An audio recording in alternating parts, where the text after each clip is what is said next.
ಇವತ್ತಿಗೂ ಇದನ್ನ ಲವ್ ಜಿಹಾದ್ ಅಂತ ಒಪ್ಪಿಕೊಳ್ಳಿಕ್ ಸಿದ್ಧವಿಲ್ಲ. ಲವ್ ಜಿಹಾದ್ ಅಂತ ನಾನು ನೀವು ಹೇಳ್ತಿರೋದಲ್ಲ. ಕೇರಳದಲ್ಲಿ ಕ್ರಿಶ್ಚಿಯನ್ ಪಾದ್ರಿಗಳು ಹೇಳಿದ್ರು, ಮುಸಲ್ಮಾನರು ನಮ್ಮ ಕ್ರಿಶ್ಚಿಯನ್ ಹೆಣ್ಮಕ್ಳನ್ನ ಕೇರಳದಲ್ಲಿ ಅಪಹರಿಸಿಕೊಂಡು ಹೋಗ್ತಿದ್ದಾರೆ, ಲವ್ ಜಿಹಾದ್ ನಡೆಸ್ತಿದ್ದಾರೆ ಅಂತ ಕೇರಳದಲ್ಲಿ ಕ್ರಿಶ್ಚಿಯನ್ ಪಾದ್ರಿ ಹೇಳಿರೋದು. ಇವತ್ತಿಗೂ ಒಪ್ಕೊಳ್ಳಿಕ್ ತಯಾರಿಲ್ಲ ಅಂದ್ರೆ ಆಯ್ತು, ಲವ್ ಜಿಹಾದ್ ಮಾಡಿ ಏನ್ ಮಾಡ್ತಾರ್ರಿ? ಮೊತ್ತ ಮೊದಲಿಗೆ ಆಂಟಿ ನ್ಯಾಷನಲ್ ಆಕ್ಟಿವಿಟೀಸ್ಗೆ ಯೂಸ್ ಮಾಡ್ತಾರೆ. ನಾನು ಉದಾಹರಣೆ ಕೊಡ್ತೀನಿ. ದೀಪ್ತಿ ಮಾರ್ಲಾ ಅಂತ ಒಂದು ಹೆಣ್ಮಗಳು, ಕೊಡಗಿನವಳು. ಆ ದೀಪ್ತಿ ಮಾರ್ಲಾ ಅನ್ನೋ ಹೆಣ್ಮಗಳು ಮನೆ ಬಿಟ್ಟು ಓಡೋಗಿದ್ಲು, ಯಾವ್ದೋ ಹುಡುಗನ ಜೊತೆ ಓಡಿದ್ಲು.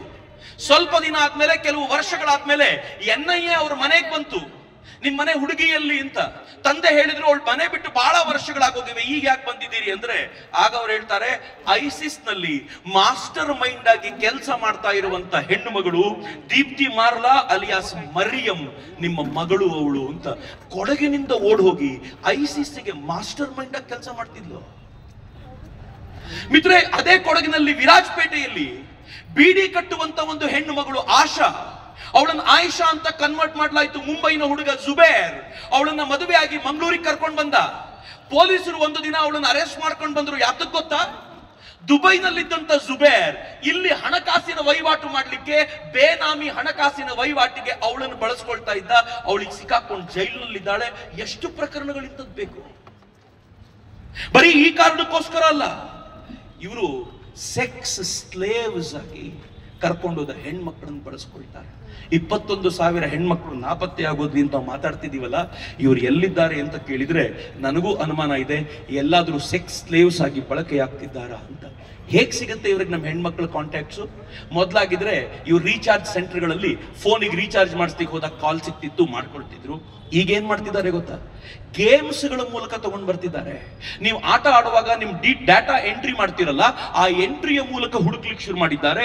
ಮೂರನೇದು, ಕಾಲೇಜ್ ಗ್ರೂಪ್ಗಳಲ್ಲಿ ಹುಡುಗಿಯರು ಸಿಗ್ತಾರಾ ಅಂತ ನೋಡ್ತಿದ್ದಾರೆ. ಅವ್ರಿಗೆ ನಿಧಾನವಾಗಿ ಮೆಸೇಜ್ ಮಾಡ್ತಾರೆ. ಫೇಸ್ಬುಕ್ ಅಲ್ಲಿ, ವಾಟ್ಸಪ್ ಗಳಲ್ಲಿ ಒಂದೊಂದು ಮೆಸೇಜ್ ಕಳಿಸಿ ಅವ್ರ ಟೆಂಡೆನ್ಸಿ ಎಷ್ಟಿದೆ ಅಂತ ನೋಡ್ಕೊಂಡು ಫ್ರೆಂಡ್ಶಿಪ್ ಮಾಡ್ಕೊಂಡು ನಿಧಾನವಾಗಿ ಕರ್ಕೊಂಡು ಹೋಗ್ಬಿಡ್ತಾರೆ.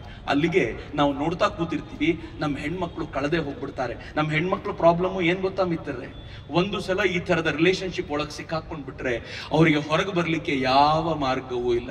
ಮನೆಯಲ್ಲಿ ತಂದೆ ತಾಯಿರು ಬೈತಾರೆ, ಹೊಡಿತಾರೆ, ಯಾರು ಕೌನ್ಸಿಲಿಂಗ್ ಮಾಡಲ್ಲ. ಹೊರಗಡೆ ಯಾರಿಗಾದ್ರೂ ಗೊತ್ತಾದ್ರೆ 4 ಜನ ಆಡ್ಕೊಂಡು ಅವಳು ಬದುಕನ್ನ ಹಾಳು ಮಾಡ್ಬಿಡ್ತಾರೆ.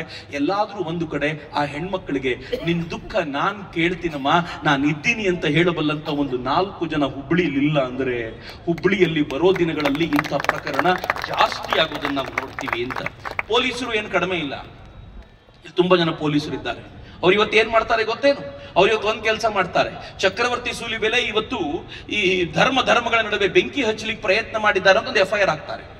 ಈ ಗವರ್ಮೆಂಟ್ ಬಂದ ಮೇಲೆ 5ನೇ FIR ಆಗುತ್ತೆ. ನನಗೇನು ಬಹಳ ವಿಶೇಷ ಅಲ್ಲ, ನಿರಂತರವಾಗಿ ಈ ಕೆಲಸ ಮಾಡ್ತೀರಾ, ಆದ್ರೆ ಜಾಗೃತಿಯ ಕೆಲಸವನ್ನು ನಾವು ನಿಲ್ಲಿಸಲ್ಲ. ಆದ್ರೆ ನನಗೆ ಇದು ಚೆನ್ನಾಗಿ ಗೊತ್ತಿದೆ, ಯಾರ್ಯಾರು ಚಪ್ಪಾಳೆ ಹೊಡೆದಿದ್ದೀರಲ್ಲ, ಯಾರ್ಯಾರು ಇವಾಗ ನಾನು ಈ ಮಾತಿಗೆ ಖುಷಿ ಪಟ್ಟಿದ್ದೀರಲ್ಲ, ನಾಳೆ ನನ್ನ ಮೇಲೆ FIR ಆಗಿ ನಾನೇನಾದ್ರೂ ಒಳಗ್ ಕೂತ್ರೆ ಚಕ್ರವರ್ತಿ ಸ್ವಲ್ಪ ರೌಡಿ ಆಗಿದ್ದ ಅಂತ ನೀವೇ ಹೇಳ್ತೀರಿ.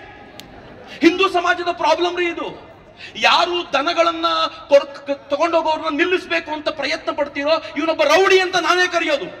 ಯಾರು ಲವ್ ಜಿಹಾದ್ನ ವಿರುದ್ಧ ಹೋರಾಟ ಮಾಡೋ ಪ್ರಯತ್ನ ಮಾಡ್ತೀರೋ ಅವನನ್ನ ರೌಡಿ ಅಂತ ಕರೆಯೋದು ಸಮಾಜವೇ.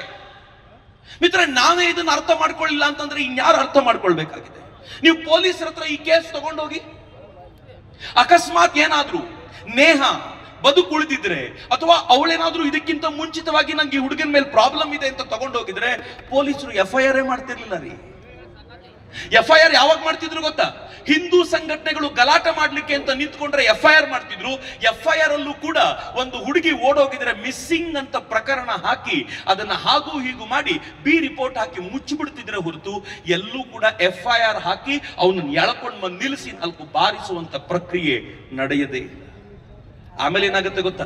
ಯಾವ ಹೆಣ್ಮಗಳು ಕಟ್ಟರಾಗಿ ನಿಂತ್ಕೊಂಡು ಮುಸಲ್ಮಾನನ ಜೊತೆ ಹೋಗಿದ್ದಕ್ಕೆ ತಾನು ಸಮರ್ಥಿಸ್ಕೊಳ್ತಾಳೋ ಅಂಥವ್ರನ್ನ ಇವ್ರ ಪತ್ರಿಕೆ ಮುಂದೆ ಕರ್ಕೊಂಡು ಬರ್ತಾರೆ, ಪ್ರೆಸ್ ಮೀಟ್ ಮಾಡಿಸ್ತಾರೆ, ಕೋರ್ಟಿನ ಮುಂದೆ ನಿಲ್ಲಿಸ್ತಾರೆ. ಅವಳು ಜೋರ್ದಾರಾಗಿ ಪ್ರೀತಿಯ ಬಗ್ಗೆ ಮಾತನಾಡ್ತಾಳೆ. ಏನ್ ನಮ್ಮ ಪತ್ರಿಕೆಗಳು ಅದ್ರ ಬಗ್ಗೆ, ಟಿವಿಗಳು ಅದ್ರ ಬಗ್ಗೆ ಮಾತನಾಡ್ತವೆ, ನಾವು ಮನೆಯಲ್ಲಿ ಕೂತ್ಕೊಂಡು ನಮ್ಮ ಮಗಳ ಜೊತೆ ನೋಡ್ತಾ ಹೇಳ್ತೀವಿ, ಏನ್ ಬೋಲ್ಡ್ ಹೆಣ್ಮಗಳು. ಬೋಲ್ಡ್ ಅಲ್ಲ ರೀ ಅವಳು.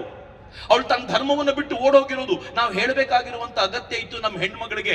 ಯಾವಾಗ ಅವಳು ಬೋಲ್ಡ್ ಅನ್ನಿಸ್ತಾಳೋ ಅವಳು ಕೂಡ ಪ್ರೇಮದ ಪ್ರಕರಣದ ಕುರಿತಂತೆ ಬೇರೆ ಆಲೋಚನೆಗಳನ್ನು ಮಾಡ್ಲಿಕ್ಕೆ ಶುರು ಮಾಡ್ತಾಳಲ್ಲ, ಅಲ್ಲಿಗೆಲ್ಲವೂ ಹಾಳಾಗ್ತದೆ. ಪರಿಹಾರ ಇಲ್ವೇನೋ? ಖಂಡಿತ